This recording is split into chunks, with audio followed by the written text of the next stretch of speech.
feeling ko guys, nahuli nyo tong parang merong nagsusumbong sa inyo, okay? Parang may nagmamarites, uy, alam mo ba yung jowa mo, nakita namin may kasamang iba.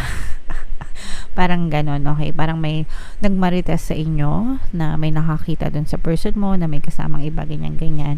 And doon mo na-discover, parang yun yung first na time na ma-discover mo na may third party dun sa relationship nyo, mga kapiksi. And you're going through a lot of emotional pain right now, mga kapiksi.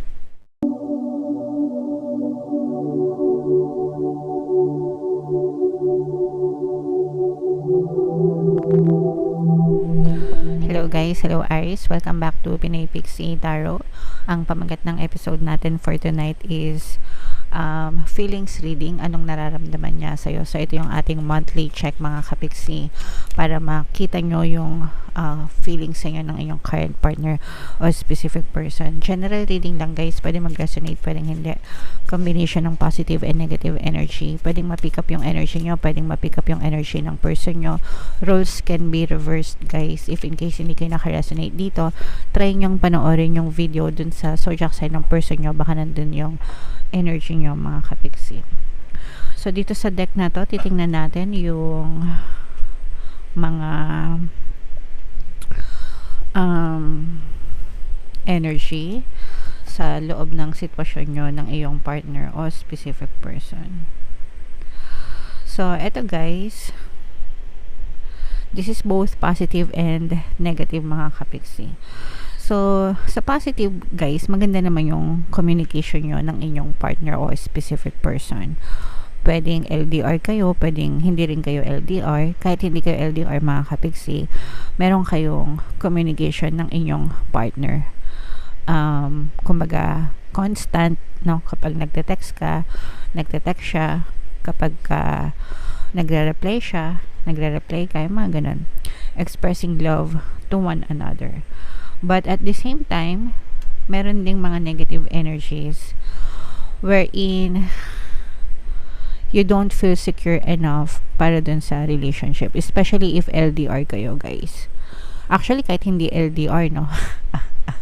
Usong-uso kasi itong, usong-uso. Itong snake na to, guys, ito yung third party energy. Ibig sabihin, merong temptasyon sa paligid ng iyong person. And knowing na may ganon, parang nai-insecure ka, mga kapiksi. Or it can be the other way around. Dahil sa insecurities mo, kaya naglalabasan yung mga third party energy, mga kapiksi. Okay? Most of the time ganon, kapag hindi ka secure dun sa person mo, let's say for example, especially kung LDR, hindi lang siya mag-reply, hindi lang siya mag-text agad, kung ano-ano na yung naisip mo. Tapos kung napapansin mo na pagka, let's say for example, medyo nagiging matumal yung reply niya, matagal kesa dati, o kaya napapansin mo na parang nababawasan yung sweetness, ganyan, you are giving negative assumptions na baka may iba na siya, baka meron siyang ibang tinetext, baka busy siya sa iba, etc., etc. And then, this happens. Okay? So, nandun yung insecurities. Kasi, kung ano-ano na yung iniisip mo, you don't feel secure. And then, come the third party, mga kapiksi. Alright? So, it's very important yung importance, guys, ng self-love, self-concept, confidence, no? Sa sarili, with or without relationship. Ibig sabihin, kahit single ka, kahit in a relationship ka, importante that you feel good enough for yourself. You feel good about yourself.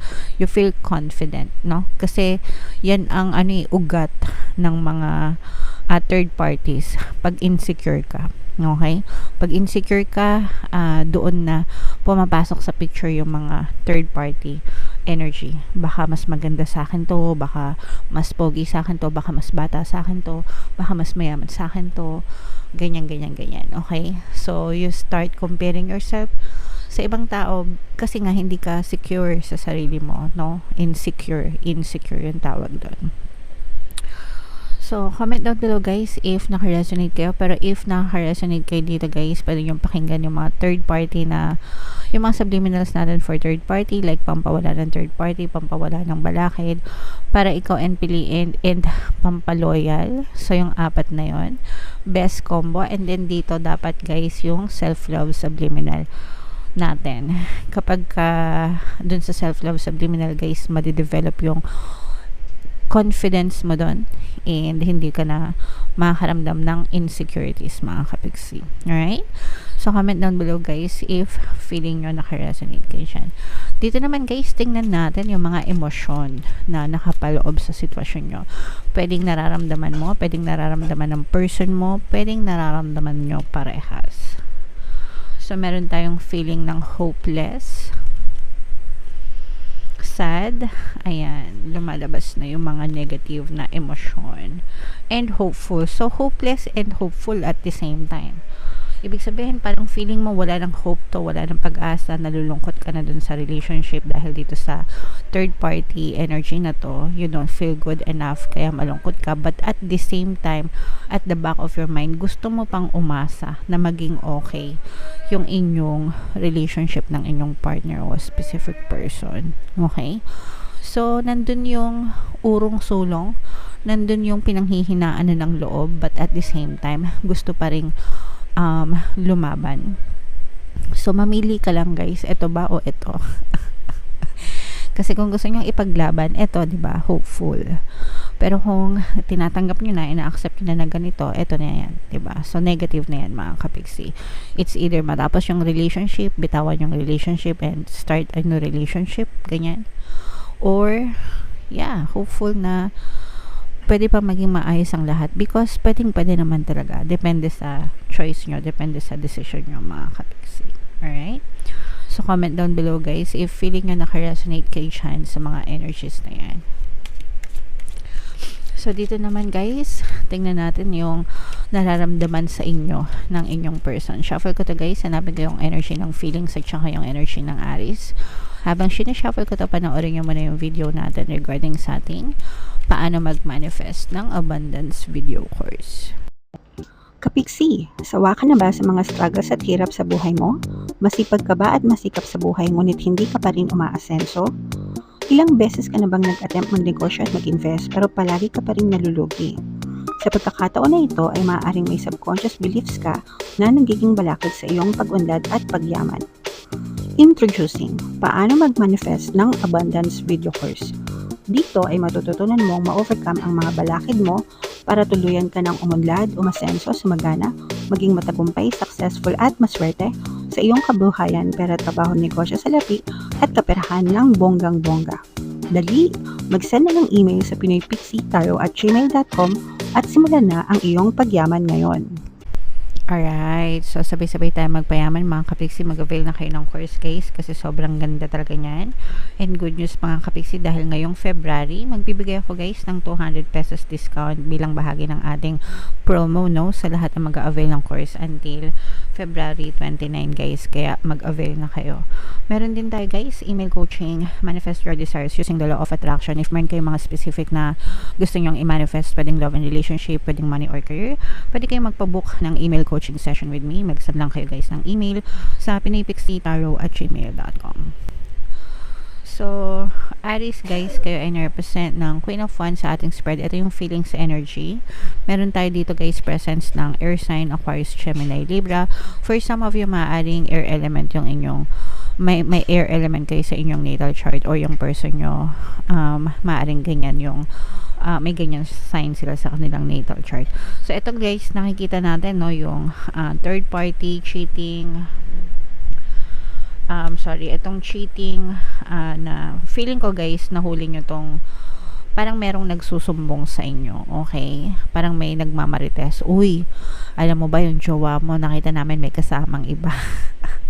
Parang ganon, okay? Parang may nagmarites sa inyo na may nakakita dun sa person mo na may kasamang iba, ganyan-ganyan, and doon mo na-discover, parang yun yung first na time na ma-discover mo na may third party dun sa relationship nyo mga kapiksi, and you're going through a lot of emotional pain right now mga kapiksi. Although nakikita natin na for some of you, nandun yung hindi pa kayo dinidedma ng person nyo. Nakikipag-usap pa siya sa'yo, pwedeng nag-sorry siya sa'yo, pwedeng dinideny niya, pwedeng inaamin niya, pero hindi niya pa kinakat yung communication niya. Sa iba kasi, di ba, sa ibang relationship, kapag ka nahuli na may third party, ganyan, bigla na lang binablock, bigla na lang hindi makausap. Ayan, may sounds tayo sa background. Paanahin muna natin, palampasin muna natin. Pasensya na. Alright, so yung mga ganun, di ba, minsan kapag merong third party sa relationship na uhuli, ganyan, bigla na lang binablock nung jowa, di ba, bigla na lang kayong binablock ng jowa, hindi nyo na maramdaman, bigla na lang kayong ginaghosting. Pero sa case nyo, hindi pa naman kayo binablock ng person nyo, at least yung iba sa inyo, may communication pa rin, but yun nga lang, nandun yung third party energy, mga kapigsi. Okay? And yun yung nagpapahirap sa inyo sa inyong relationship. There's a lot of sadness, emotional pain, yung iba sa inyo, feeling nyo parang falling apart na yung inyong relationship, mga kapigsi. Pero nakikita din natin na yung iba sa inyo, yung person nyo talagang humingi ng sorry, kumbaga inamin, nag-admit, no? Inamin yung kasalanan, ganyan-ganyan. And kumbaga parang pwedeng din kasi siya na tukso, no? Kasi yung parang third party mismo yung lumalapit dun sa jowa mo. So, natukso yung third party, pero nagsusorry naman yung iba sa kanila, nagsusorry naman sa inyo, mga kapigsi. And right now, parang pinipilit nyo na bumangon, no? Mula dun sa sadness and pain na inyong nararamdaman, mga kapigsi. So, okay lang yan. I mean, normal yan kapag nasaktan. Ganyan talaga. Meron tayo, guys, Ho'oponopono and self-love. Subliminal, no? Pakinggan nyo yun sa mga kapigsi natin na nagdadanas ng emotional pain. Meron tayong presence ng Earth signs, Capricorn, Taurus, Virgo, Water signs, Cancer, Pisces, Scorpio. Yes. So, for some of you guys, yung person nyo, nagkakaroon din siya ng conflict sa sarili niya, mga kapigsi. So, nandun siya sa stage na namimili siya or tinitimbang niya kung sino yung gusto niyang makasama. It's either ikaw or yung third party, pero siya mismo naguguluhan, guys. Okay? Kasi pwedeng nung una, natempt lang siya dun sa third party, pero pwede rin nade-develop na siya, especially guys kung magkasama sila sa trabaho. Kasi yung iba sa kanila magkasama sa trabaho, syempre, pag yun, ganun naman usual, di ba? Comment down below sa mga nakaka-resonate. Kasi syempre, di ba, magkasama sa trabaho, palaging magkasama, araw-araw nagkikita, ganyan-ganyan. So, yung excitement nandun kapag nagkikita sila sa trabaho. So, tapos parang inaasikaso siya nung third party na yun pag nandun sila sa workplace nila. Kaya itong for the person mo, yun, yan, nalilito siya, mga kapigsi, nagkakaroon siya ng conflict. And kayo din, no? Parang nalilito rin kayo kung gusto nyo pang ipaglaban itong relationship na to or gusto nyo nang mag-move on, mga kapigsi. Alright? So, ganun talaga, guys, hindi lahat positive especially pagdating sa love reading. Sometimes may mga negative, pero hindi naman to mag-resonate sa lahat. Sana nga hindi kayo maka-resonate, no? Kasi ayaw ko na nagre-resonate kayo kapag malungkot yung reading. So, anyway, comment down below, guys, if naka-resonate kayo. Pero, guys, mayroon tayong mga relationship subliminals. Ito yung mga relationship subliminals natin. Pwede nyo pakinggan para makatulong sa inyo, guys. And ito naman yung ating success stories ng paano mag-manifest ng abundance video course. Click here to subscribe, guys, and click here to join our membership program. Thank you for liking, sharing, and subscribing. See you again next time. I love you all, guys. Have a nice day. Bye-bye.